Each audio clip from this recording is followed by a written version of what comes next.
Hey everyone, welcome to the Center Church podcast. Our mission is simple. We help the people of BYRON Center focus on Christ, community, and our co-mission to see zero people unchanged by Jesus. So whether you've been following Jesus your whole life or your journey has just begun, we hope that this message will help you draw near to the person of Jesus, be challenged and encouraged by his word, and be moved to action. We hope these next few moments are a blessing to you and equip you to see who God really is and who you are in him. You know what was really annoying about New Year's Eve this past year? I kept trying to find coverage that my children could watch too. You know what I'm talking about? Like, all I wanted was a fireworks display and maybe a shiny ball dropping down. That's all I was looking for. And so, kind of maybe with some musical guests or something. That's what I was looking for. But we were doing it really early in the day. And so I turn on my first choice. I don't even remember what it was, but I was looking for something like, I'm thinking Disney Channel Christmas Parade, like that kind of a thing. And I turn it on. And you got the sparkling juice for the kids and some snackies. And life hack, if you have small children, we watch the fireworks that are live in Hong Kong at 8 p.m. I was in bed by 10:30 that night, right? Hashtag dad life, right? That's just how we do it. And so it's New Year's Eve, and I'm looking for coverage. I'm looking for something for my kids to watch, and all the big programming is like later in the night. So I'm looking for something, and I open it up, and the first thing was a news story. And the host lady, she says, in our year-end review of 2024, we are now going to summarize the worst criminal court cases of 2024, starting with this serial killer and rapist. And I'm like, find the remote, stop, turn it off. Like, what's happening? Oh. I don't remember what we did. I think we ended up just watching a movie. It was like, forget it. I can't even turn on the news anymore with children in the room. But after New Year's Eve, there was a clip from the coverage that went viral. It was from their Peacock, the NBC coverage. And there was a show that they were doing with Kenan Thompson and Kevin Hart. And it was called 2024 Back That Year Up. They had a bunch of guests video in or interview and all that kind of stuff. And there was a moment where they brought on the comedian Nate Bargatze. You guys know Nate Bargatze, right? So he was on a Zoom call. If you don't know him, he's one of the biggest comedians in the entire world right now. But he sticks out because he's what we would call a clean comedian. He doesn't curse and he doesn't tell vulgar stories. He's the comedian you can watch with kids in the room. And so during the show, Kevin Hart, who's another comedian, he asked him, he said, Nate, you don't cuss on stage. Do you drop F-bombs at home? And Nate says, no, I don't. And he starts talking about how he doesn't curse because he goes into this whole thing about how comedians, they used to have to go through TV. And TV has censors and rules about what you can say. And so comedians used to have a filter. But now everything is just uploaded directly to the internet. And so a lot of modern comedians don't have that filter like some of these other comedians. And Kevin Hart, who's a very funny and successful comedian, he says, well, look, let me show you how TV works now. And then he just starts cursing, just every curse word you can think of. And he just spouts it all. And he gets a big laugh from the crowd because they know it's all going to be bleeped out, right? And then he invites Nate to curse. He says, go ahead, give me one, Nate, just one time. And there's a pause and they switch over to the Zoom call. And Nate he looks so confused. And he's like, oh, no, I'm not going to do that. I didn't even realize you were talking to me because that's not my thing. Now, I'm not going to go into the ethics of curse words, right? The Bible talks about avoiding words that are foul and abusive, but that's not the same thing as a list of words you can and can't say, right? I think you can actually avoid curse words and still use your words to hurt people. That's a whole other message. That's not my point today. My point is that clip went viral because it was sort of a strange, very public display of peer pressure, right? It was like, come on, do a thing that's against your conscience in order to fit in. Be like us. And so in the comedy world, being a clean Christian sets Nate apart. Now, let's ask ourselves, do you ever wonder in your life what sets you apart in people's minds? In the way that you live your life as a husband or a wife, as a parent, a coworker, student, what is it about your life that sets you apart as a Christian? Today, we are diving into a series called Resilient, A Life Built to Last. And we're going over the story of Daniel, chapter 1. And if you want to open up your Bibles, you can look that up, look it up on your phone. In the new year, I think it's a brilliant goal to set a goal for yourself. I'm going to go to church, I'm going to bring my Bible. But if you forgot, or you just want to grab one off the wall, or you can look it up on there's great Bible apps. But while you are flipping over to Daniel chapter 1, if you were here with us last week, let me set the stage a little bit.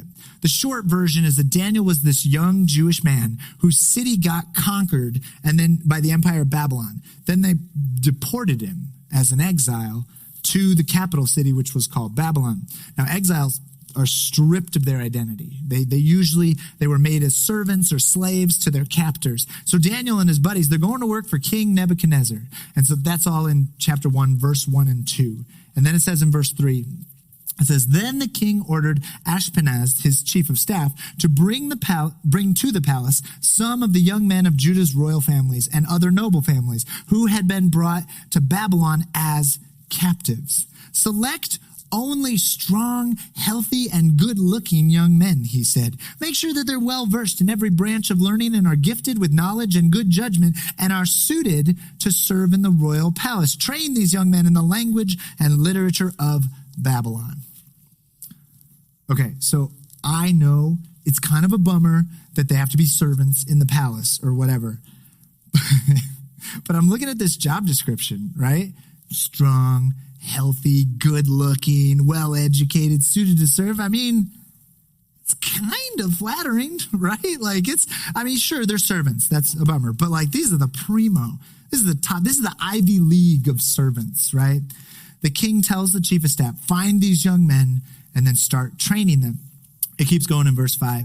And it says, the king assigned them a daily ration of food and wine from his own kitchens, and they were to be trained for 3 years. Then they would enter the royal service. Daniel, Hananiah, Mishael, and Azariah were 4 of the young men chosen, all from the tribe of Judah. And the chief of staff renamed them with these Babylonian names. Now, if you're dealing with tricky names like Mishael and Azariah, right, I can understand wanting to give them new names. I don't want to pronounce that. That's tricky to say. But then in verse 7, it says, Daniel was called Belteshazzar. Hananiah was called Shadrach. Mishael was called Meshach. And Azariah was called Abednego. Because we all know the most common nickname for Daniel is Belteshazzar. That's catchy, right? No, but we talked about this last week, right? This isn't about giving them easier names. This is about stripping away their identity, right? We talked about this. They want Babylonian names. They're stripping away their identity as people of Israel, as people of God. They're giving them brand new names to tell them, hey, come on, get with the program. Be like us. And then we get to the most important part, which is verse 8. And verse 8, it says, but Daniel was determined not to defile himself by eating the food and the wine given to them by the king. And he asked the chief of staff for permission not to eat the unacceptable food. Now, to understand that line, we got to back up a little bit. All the way back to the book of Leviticus, right? Hundreds of years before Daniel, the people of God were given something called the Levitical Code. It was a list of do's and don'ts. It was like legal code, right? Long story short, Israel gets out of Egypt, right? They were slaves in Egypt. They get out of Egypt. They are headed to the promised land. When they get there, they're going to mix in with a bunch of other types of people who are not the people of God. And those people have strange practices and rituals, and they worship other gods. And so God gave his people a code that was going to set them apart. He gave them a code that would set them apart from the people who worship other gods. And so it was like, here's how you do sacrifices. Here's how you do ritual cleanings. And it's a little bit boring and a little bit gross, actually. It's why if you see a Bible verse on a coffee mug, it's not going to be out of Leviticus, right? Like, that's very rare. But it also included stuff on what they eat, what they should wear, even how they trim their beards. And it was designed as a system. The Levitical Code was a system designed to make them stick out. They would be different from their neighbors because they were God's people. Now, I know this is a bit of a tangent, but it's really important. In the Old Testament, there are some laws that are moral code, right? Designed to help us follow the way of Jesus. There's a lot of rules about don't have sex with anyone or anything that's not your spouse. Don't murder people, don't lie. And then the easy moral codes to follow. And then they show up again in the New Testament, and they continue to be effective in our lives. But there's another bucket of laws that are designed to set the Jewish people apart. Here's how you're going to be different. Here's how you're going to stick out. You're going to be God's people. Now, this is why it's important. When Jesus came, he gave us a new standard that sets us apart. our standard is not beards or food or circumcision. Our standard is love of God and love of neighbor. Christianity is set apart not by a Levitical code, but by how much we love. And there's this really cool story in the New Testament with Peter. I'll paraphrase it because we don't have time to get into it. It's in Acts chapter 10 if you want to look it up. But basically, Peter, there's this guy Peter, and he gets a vision from God. And he looks up to heaven, and there's like this big sheet that comes down. And in the sheet is a bunch of animals on it. Animals he's not supposed to eat. The code says, don't eat this stuff. And he hears a voice from heaven that says, go ahead, eat the food. And Peter, like the good Jewish man that he was, he said, oh, no. Our Jewish laws declare that unclean. And the voice from heaven replies and says, do not call something unclean if God has made it clean. And that line, that's super important because it was unclean, but God made it clean. And then meanwhile, while this was happening, there's like a guy at the door. And there's a Roman soldier named Cornelius. And he's asking to speak with Peter. Now, the Jewish rules, the Levitical code said, don't do it. Don't hang out with non-Jewish people. But Peter, he has this vision from heaven about the food and unclean and clean. And then he's looking at Cornelius's messenger and he's thinking about that vision that he just had. And he says this in chapter 10, verse 28. Acts chapter 10, verse 28, he says, Peter told them, you know it's against our laws for a Jewish man to enter the Gentile home like this or to associate with you. But God has shown me that I should no longer think of anyone as impure or unclean. So Jewish people were set apart by this code of behavior. Eat these food, wear these clothes, hang out with only these types of people. But Jesus taught Peter something different. Jesus cracked open the holiness code and he said, the thing that's going to set you apart is not your menu. It's your love. Now, the reason I get so fired up about this is sometimes I hear people say, if you eat shellfish and you're a Christian, then you're a hypocrite. You're just picking and choosing what to follow in the Bible. And it's like, no, we are following a consistent interpretation of Scripture using Peter and Cornelius. It gives us a new model. What was unclean, God has made it clean. That's why Christians don't have the same dietary rules as Jewish people, because that's what God does. He takes the unclean and makes it clean. The Bible is the best way to interpret the Bible. Sometimes people will ask me about my tattoos. Right? They'll say, wait, I thought the Bible said no tattoos. How can you have tattoos? And they're right. Leviticus chapter 19, verse 27, no tattoos. Wait, it's verse 28. 27 says, don't trim your beard. And let me tell you, okay, if I believed that having no tattoos is how we were supposed to be set apart, if that's how I show my devotion to God, I wouldn't have tattoos, right? Because at the time of the Levitical code, there was another people group who lived next to Israel. And they had this religion where they had ritual tattoos as a sign of devotion to their false god. It was like a part of their grieving process. When someone died, they would like carve their name they would permanently mark their skin. That's why it says have no tattoos. When the Jewish people didn't have tattoos, it was a way to be set apart. And if I lived back then, I wouldn't have tattoos. Yes? Because, but God has taken what was unclean and made it clean. And modern Christians, we are set apart not by a Levitical code or having no tattoos. We are set apart by how much we love Jesus. You following me with all that, right? And so Daniel was presented with this meal and he's got to make a decision. Verse 8, it says Daniel was determined not to defile himself by eating the food and the wine that was given to him by the king. So Daniel, he's this kid. He's a young man, he's a kid, and he was captured, taken to a foreign land, and he's trying to figure out, how do I remain a man of God? And how do I stay true to honoring God in a world that is over here encouraging me, just fit in, just do it, just fit in. And holy smokes, isn't that exactly the question for you and I today? How can we live as men and women of God in a world and a society that just wants us to fit in? How can we be set apart in a world that is built on a foundation that is different from the teachings of Jesus? Let me give you an example. When I was in college, I would come home during the summers, and I worked for the city of Troy. That's where my parents were living at the time. It paid better than TCBY. And I had a job at the Parks Department. I did a lot of weed whipping in the summer. And it was mostly summer workers like college students, and then a whole bunch of older blue-collar construction guys who worked on the streets crew. It was the kind of job where you had to buy your own steel-toed boots. I got good ones. They lasted me like 10, 15 years.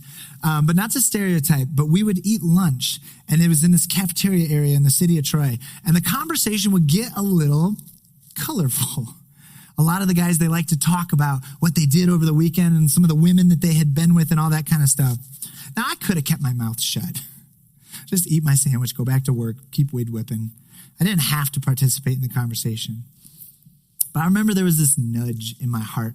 Like God was like, no, you this is not how I've taught you to be. And so when the conversation got to me, they were kind of going around the circle telling stories and stuff. And they got to me and they're like, hey, I bet you've got some stories. I was like, oh, no. No, I'm a virgin. And I was 22 at the time. And at the time, like, I don't know what it is like with young people nowadays, but when I was working in the city of Troy, admitting you were a virgin labeled you as a loser, right? That's what happened for me. And I told him, I was like, so I spoke up and I said, yeah, no, I don't think that's how I can follow God, right? That's not how I was raised. That's not how I think I can follow God. I'm not good with that. I don't think that's how we should treat women as objects to be conquered. I'm a Christian, so I'm not going to have sex until I am married. And I know I lost a lot of social capital that day. I was not one of the cool kids after that lunch. Some of the guys respected it. They were like, yeah, that's cool. And then they kind of looked at each other like, that guy's nuts, right? They were like, oh, what? They wrote me off as crazy. But the question is, how can we be set apart in a world that is built on a different foundation than the teachings of Jesus? And for me, one of the ways that I did that is I do have, some of these guys had a list. I do have a list of all the women I have ever slept with, but I call it my marriage license. And I do want to say, I don't say that in judgment. Like if you're here this morning and things have happened in your life, there is grace. There's forgiveness. There is healing. I'm not better than you. Don't ever hear me say that, right? I'm not better than other people. This was just one of my ways to be set apart as a Christian in this world.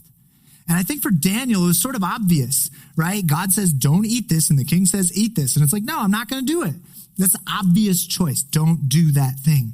But I think sometimes in life, it's not as obvious what we should do to stand out. Like, what do we do when it's not black and white? What do we do in that gray area?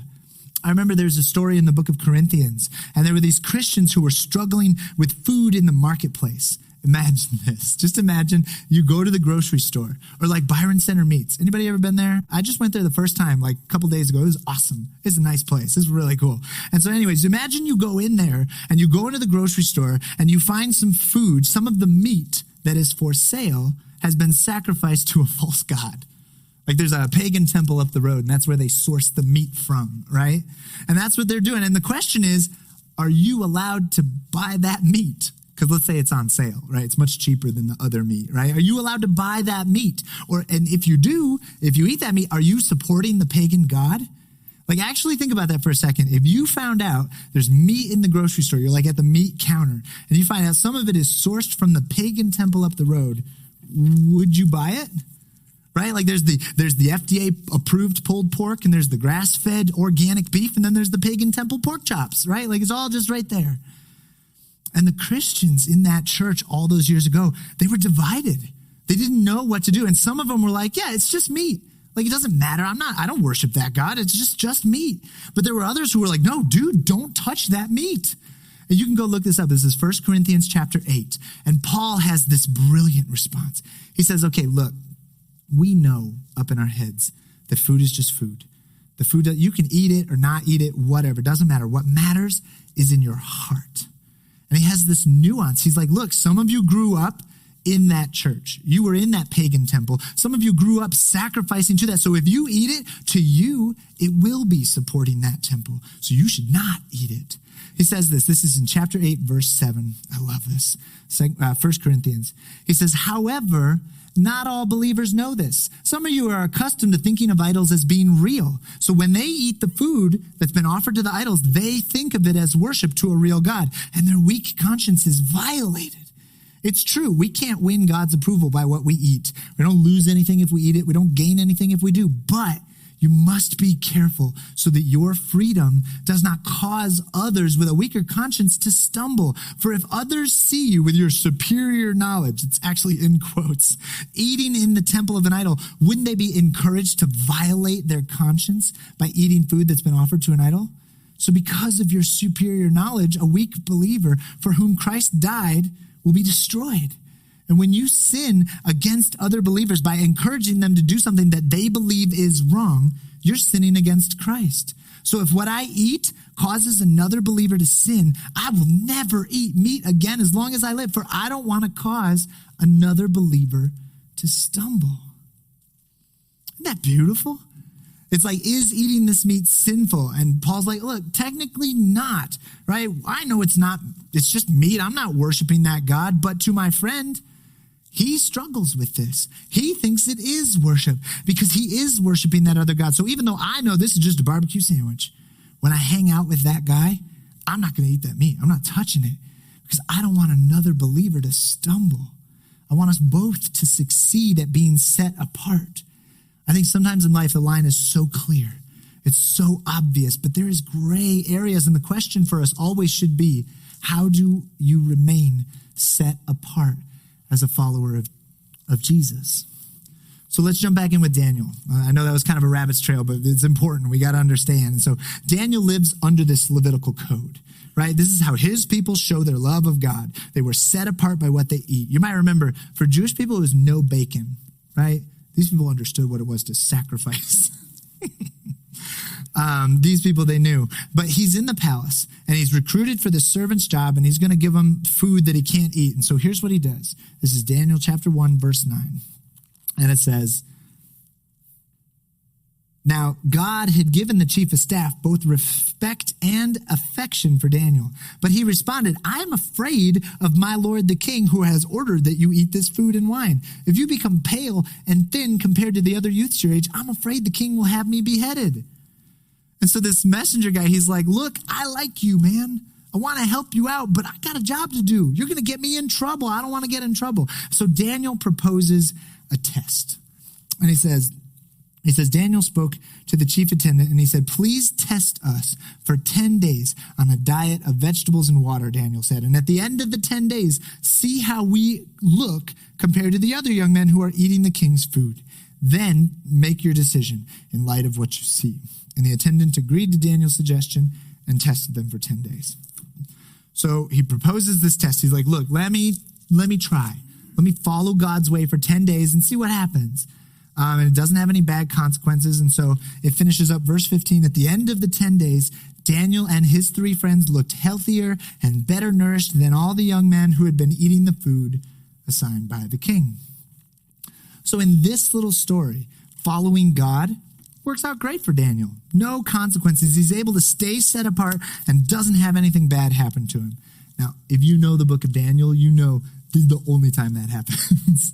The rest of the story is much worse, but we'll get to that later.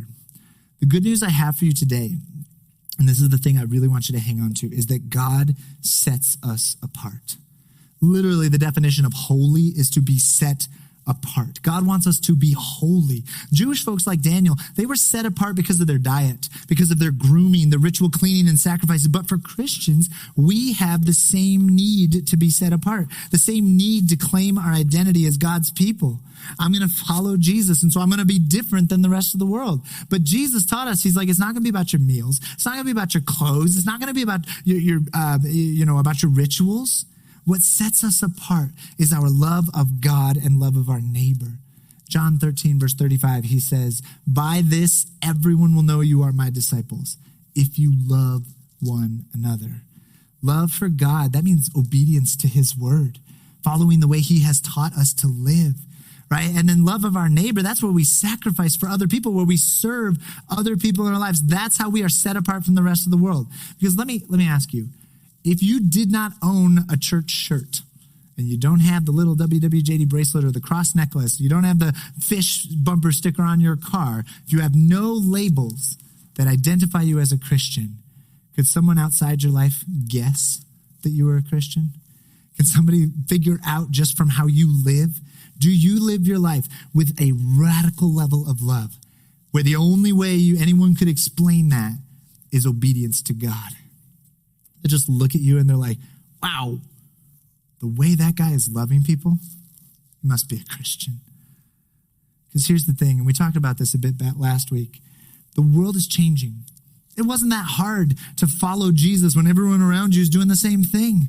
Our parents and grandparents, they went to church back in the glory days and all their friends are Christian and all the programmings are bursting. And it's like this huge thing. They did not face the same world that we do. They do not have to deal with the same obstacles and temptations that we deal with. Our exile has become more obvious. And we can bemoan that, we can complain, or we can embrace it. We have an opportunity to be set apart. It's easier than ever. So let me ask you one question and finish out this morning. Where do you need to be set apart to align with God's world in a world that's going the other way? I think about the people of Corinth and how they had to figure out how to be set apart with the whole pagan temple meat issue. And I think about Daniel, who's trying to draw his lines with his new servant job and the food he's allowed to eat. And so in my life, I know I've had to draw some lines. No, I'm not going to do that. I'm a Christian. I'm going to do things a little different. So what are your lines? Where do you have to draw a line and say, no, I'm not going to do that. I'm a Christian. Maybe your line as a parent, if you've got little kids, is refusing to compromise on screens or technology just because everybody else is doing it. Or maybe you're competing with a coworker on who can take the best vacation. You just draw a line and say, no, you win. And you take your whole vacation fund and donate it to a homeless shelter. Maybe there's a substance in your life, drugs, alcohol, pills, whatever, and you just need to draw a line and get that addiction out of your life. Maybe you draw a line with social media. And you say, you know what, I'm not going to be online as much. And that's going to mean you're a little out of the loop. You're not up to date on the latest internet gossip because you were spending time with God instead. No, I haven't caught the latest episode of that TV show. I needed to prioritize my time with God a bit. Or maybe it's saying no traveling sports team for me, for my kids, because it just removes you from your family or from your family of God for too long. Like I'm not up here to turn it into a Levitical code. I just want you to take some time this week. Look at your life and ask, where do I need to be set apart with how I live and how I love so that my life lines up with the way of Jesus? Let's pray.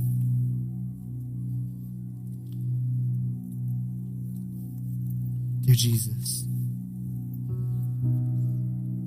we know we were made for more. We were meant to be set apart as your people. We know that you love us. You have claimed us. But God, it's so hard. There's such a strong desire just to fit in, to just blend in with the rest of a culture that's going against what you have taught, Lord. And it's so easy to make excuses or to kind of rationalize ourselves into looking exactly like our non-Christian neighbors. But God, you called us to stick out. You called us to live in such a way that our love would draw attention, that people would look at us and wonder, why do they do that? Why are they so kind? Why are they so joyful and peaceful and loving and compassionate? All the fruits of the Spirit, Lord. Why are they like that? And we could just point to God and say, I'm just trying to be set apart for Jesus. For each of us who are here today, show us where we need to draw our lines. Show us where you want us to be set apart. Show us how you want your love to shine through our lives. We love you so much. Amen. We hope this message encouraged you in seeing who God is and who you are in Him. If you want to take a next step, visit centergr.com or find us on social media. We look forward to connecting with you there, and we'll see you back here next week.